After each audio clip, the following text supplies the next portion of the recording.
How safe are you when you go to the Jacksonville Landing and the outdoor events that are taking place surrounding it? There's a lawsuit set for trial asking that question after a man was killed 5 years ago near the Landing following a concert at one of the bars. Last night, we also told you about how another lawsuit is also pending against the Landing and the city following this deadly shooting of an armed teenager outside of the Landing earlier this year. It has been one of our most read stories on news4jax.com.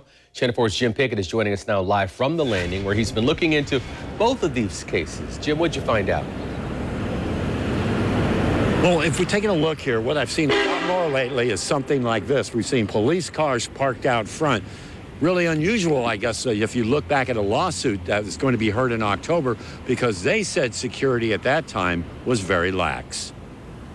In 2012, this man, 22-year-old Taylor Evans, was killed after a large brawl occurred outside the Landing. It happened after a concert at a bar at the Landing let out, and people were streaming into the parking lot across the street. Evans and another man thought they saw the driver of a pickup truck that punched another woman, so they ran after him and jumped on the truck, hitting him numerous times through the window. Evans fell off the truck and was run over. He later died. Now his family is suing the Landing and the parking lot owner, saying there just wasn't enough security. To prove their point, the family's attorney hired a security expert, Russell Collins, who gave a sworn deposition looking at the problems of security at the Landing. It blasts the Landing for not taking action.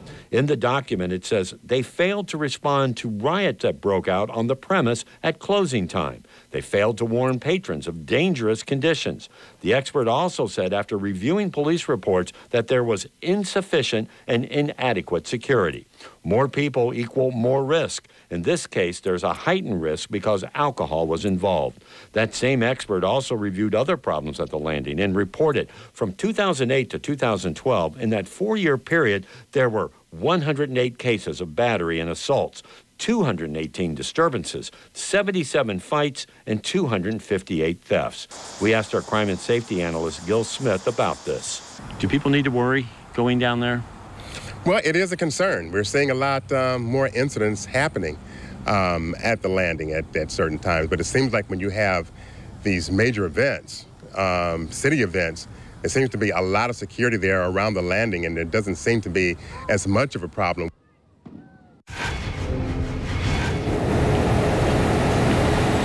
I did contact attorneys on both sides of this case. They didn't want to talk about this because it is going for a jury trial in October. And of course, I called Tony Slayman, the owner of the Landing. So far, have not heard back about this particular story and other stories we have done about safety down here. We're live at the Landing. Jim Pickett, Channel 4, the local station.